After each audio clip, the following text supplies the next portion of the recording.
to JASP. We are going to go through the week 9 prepare JASP module. There's nothing due per se from this, but it helps walk you through everything that you need to complete the next assignment, which is based on JASP. So by the time you're seeing this screen, you've already downloaded JASP, gotten it to work on your computer, downloaded that practice data set, and now you've opened it. So you've completed step 2. Congratulations. If you are one of the people using a Chromebook or an iPad, you would have needed to download that additional application to make it work, but hopefully all of you are seeing the same thing right now. Okay, so we've opened that data set, and now we're on to step 3. We're going to edit those variable types. We are going to make sure that they all match that grid listed in the course. So SID needs to be changed to nominal, gym type is nominal, biogender is nominal, fun needs to be switched to scale, as does strong, as does body satisfaction, as does relaxed. So all of those are correct now. Then we're going to add in some data labels. In order to do that, click on the data that you want to edit, or the column that you want to edit their data label. Okay, right here, you can see listed in step 4, gym type 1 is going to be private. It's not that important that you spell it right, but maybe that private, and then campus. So or spell it completely wrong. So you can see as I pressed enter, it changes. So all the 1s switch to private, all the 2s are still 2s because I haven't pressed enter. But there you go, no more numbers. And this just makes it easier when you're seeing some of those frequency tables or any other analyses later. You don't have to go back and remember, okay, well, what did 1 mean? What is 1 a code for? It just puts it in for you. Makes it a little bit easier, though the analysis will run completely fine without doing this step. I do recommend you take a few seconds and do it. Okay, again, we're gonna do the same thing. Female, male, you can see that it updated. That's fun. Now we're going to go ahead and we are going to add in a new column. The way to do that is press this little plus right here. And now it says create computed column. And we are going to name this workout satisfaction. And then once you do that, you're going to create the column. You could change the type, the variable type here, but in our case, we don't need to. All right, so once you do that, once you click create column, you can see that it's created the column, but the column isn't calculating anything, so we have to do that now. As soon as you click create column, you'll see this beautiful box right here. So the assignment says in step 5 that the new variable workout satisfaction is going to be made up of fun plus strong plus body satisfaction plus relaxed. So this is what we need. Then once we have that, we click compute column, and you can see this fills in. So it's taking all of the information, 1 plus 5 plus 4 plus 2. Here's our answer for that. Now we don't need this anymore because we've computed the column. You can press this little X and it goes away. Now you have full screen of this again. All right, we're going to look at step number 6. We are going to look at splitting the data. We're just going to look at gym type to show you an example. So as you can see right now, this column has all of the responses, both private and campus. If you wanted to only look at the responses from people that went to private gyms, you would click on that. And as you can see, all the campus gym people are grayed out. They are no longer applicable to our study. We can do the same thing with biogender. In a lot of your surveys, you included a question about gender. And the reason you did that was to split your data into multiple groups. So let's scroll on down to where we see both males and females. In the data, click on this check, it's X'd, male is gone, now we are only looking at the females. The reason that you would do that is if you want to compare results among males and females. Then if you first wanted to see, well, females all responded this way, males all responded this way, a way you could do that is by doing this and then running your analysis. So that's just a little bit about how you set up your data set. Now we're going to jump in a little bit into calculating descriptive statistics. I know that step 7 is confusing. There's a 1, 2, and 3, then a principal, and then a JASP 1, 2, and 3. The 1, 2, and 3 at the top of step 7 are the same as the 1, 2, and 3 under JASP. It's just worded a little bit differently. So let's follow that. We are going to jump into the descriptive statistics. So click where it says descriptive, and then descriptive statistics, and the directions say frequency tables of biogender. So we're going to put that in the variable. Split means you're going to put it in this one. Split by gym type. We'll put it right there. So here is your initial information. This unfortunately doesn't tell you a whole lot. It's not split yet. But if you would like to actually split the data, you're going to click this box and you'll see how additional data pops up. So here you have the breakdown by gender. This is 73% of women said that they use a private gym versus almost 30% of males. So just so you have this information, it's here. Just scroll on over and you have the valid percent and the cumulative percent as well. Couple of things within this. You can change the titles, edit title. You may want to call this gym type by gender. And once you click enter, it'll say that. The reason that you want this is because eventually you're going to have a lot of analysis here.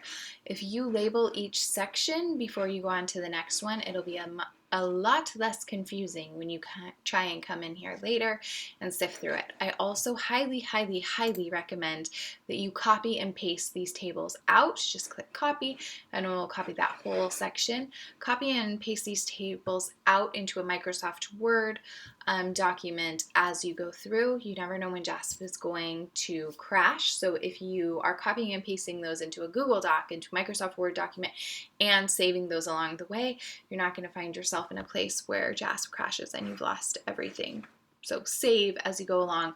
You can also go through and add notes as necessary. Maybe you have something in particular you want to say about this. Maybe you look at these results and want to provide your interpretation right here, right now. That's another thing that can be copied and pasted as you go on. So let's see how we would go about adding more analysis. We've done this first part. We've done step 1. Now we're going to go on to step 2, and as you can see now step 1 is grayed out, showing you that we're no longer dealing with this information, we're dealing with this. Every time you press that green plus to do more analysis, to run more analysis, it is going to allow you to edit the title. Well, you're going to need to edit the title because every time you press it, it will say copy of. Until it's copy of, copy of, copy of, copy of, copy of, copy of. No, no, no. Don't do that to yourself. Just make sure that you go through and title these every time. Also, keep in mind that while you are copying and pasting these out into an additional document, it's not necessarily always in APA format already. APA format is going to be important on this assignment. It's going to be important on your results assignment. It's going to be important in your final research paper. Make sure that as you are copying and pasting these things out of JASP, that you are putting this in APA format. Please, please, please do that, because like all the other assignments in this class, that APA format is going to be part of the rubric. It's a really easy way to save yourself points, but it's also a really easy way to lose points and do poorly on the assignments. So let's move on to step 2. We're going to do the descriptive statistics for fun, strong, body satisfaction, and relaxed variables. So we're going to throw that biogender back. Here we have fun, strong, body satisfaction, relaxed. So as you can see, we're just going to edit this title real quick, because it's a little bit confusing.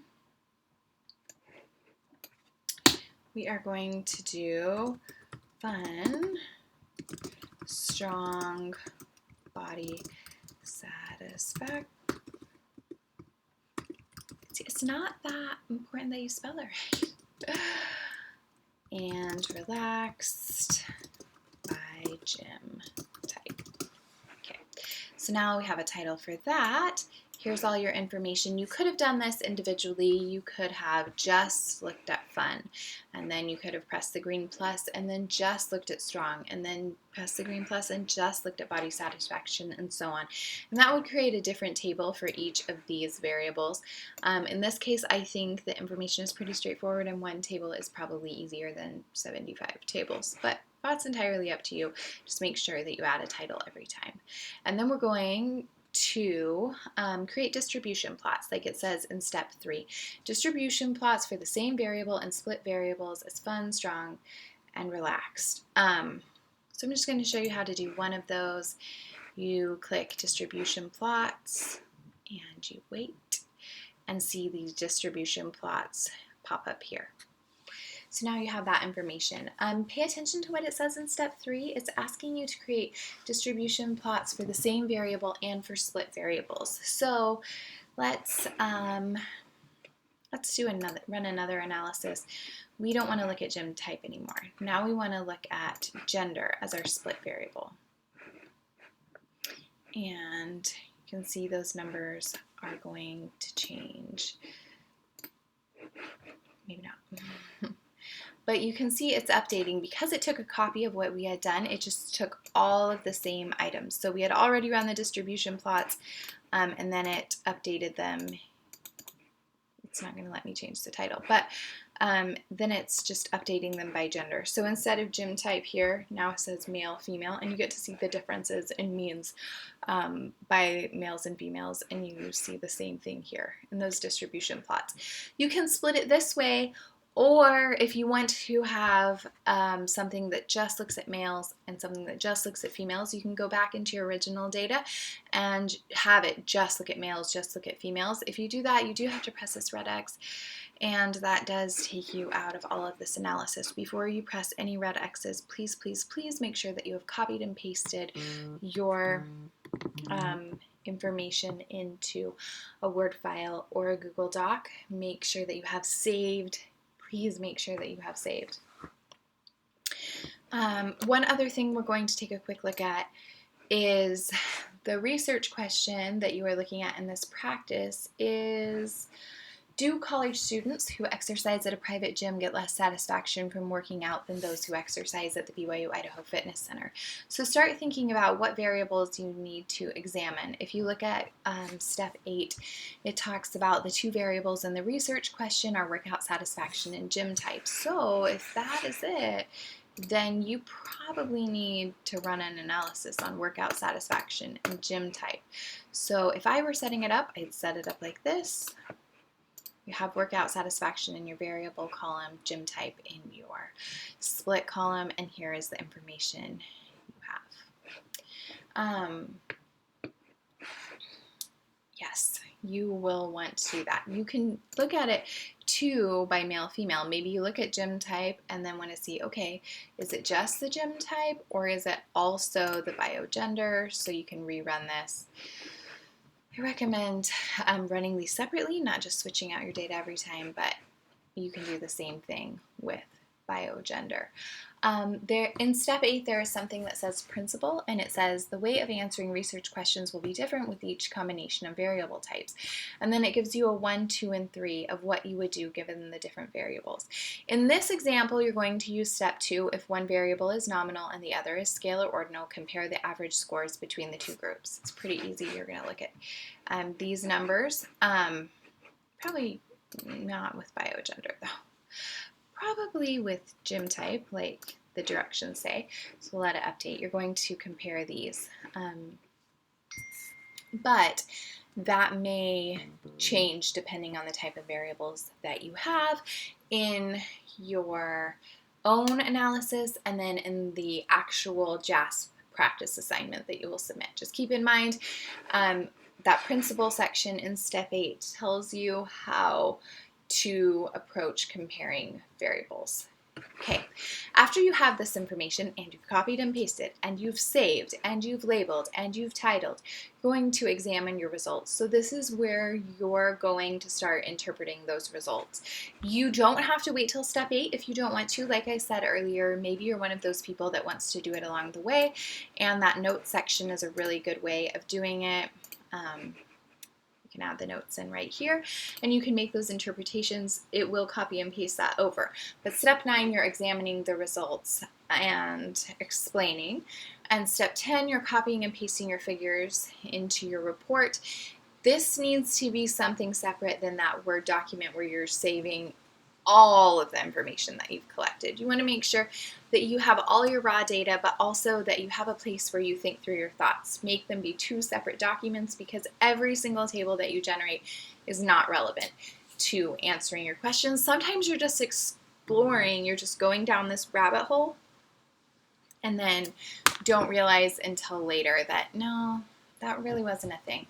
And then step 11 is going to be to save your analysis. So make sure that you save. Please make sure that you save. And then we will talk more about that other assignment in a later time. But this is just a really quick run through of that practice of running through JASP. Hopefully it gets you a little comfortable with some of the features that we'll be using in later assignments.